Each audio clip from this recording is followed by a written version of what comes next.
Se sattui silloin, että itse keisari Augustus komensi, että kaikilta häätyy koota vero. Ei se ollut sitä ennen määrännyt, mutta se sattuko se. Kyrenius oli Syyrian maaherrana, niin sillä lailla tehtiin. Ja niin net kaikki menit sinne aivan sitä vasten, että net lyötäs verolle. Jokainen omaan kaupunkiinsa sinne se lähti. Joosefikin sieltä Galileasta, Nasaretin kaupungista, ylöskäsin Juudeaan, Daavidin kaupunkiin, jota sanotiin Betlehemiin.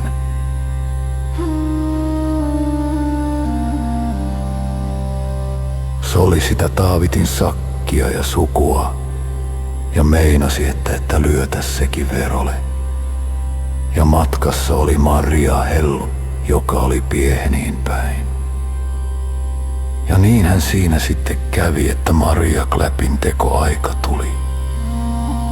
Se synnytti pojan, ensimmäisen kläppinsä, kääri kapahloon ja pisti pojan seihimeen. Kun ei siellä ollut oikein mitään paikkaa, mihin lyö maata.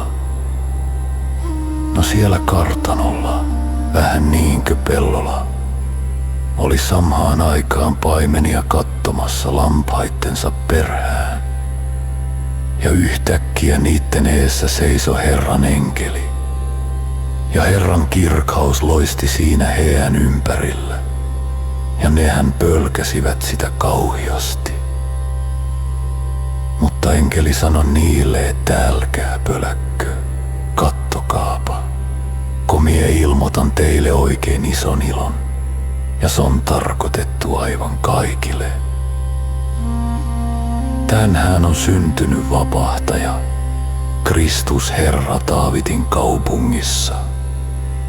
Ja te käsittätte sen siitä, kun löyvätte vasta syntyneen Kläpin makkaamassa seimessä kapaloissansa. Ja sitten siinä enkelin kans oli rohki paljon taivaallista sotaväkeä.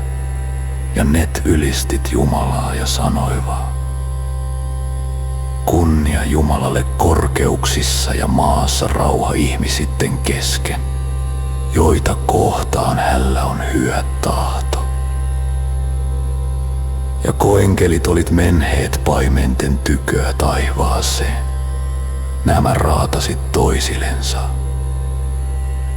menhää nyt Betlehemiin katsomaan sitä hoitoa, minkä se Herra meille sanoi. Ja niin net menit hopusti ja löysivä Marian ja Joosefin ja vauvan, joka makasi seimessä. Ja kun net sen oli nähneet, net sanoit, mitä oliva kuuleet Kläpistä praatatvan. Ja kaikki, jotka sen kuulit, ihmettelit, että mitä net paimenet oikein porisi. Maria pisti visusti talteen kaikki sanat ja hunteerasi niitä sydämenssänsä. Ja kun paimenet palasivat takas kiittää ja ylistäen Jumalaa sitä kaikesta, mitä ne olivat kuulleet ja nähneet, juuri sen mukaan, kun niille oli praatattu.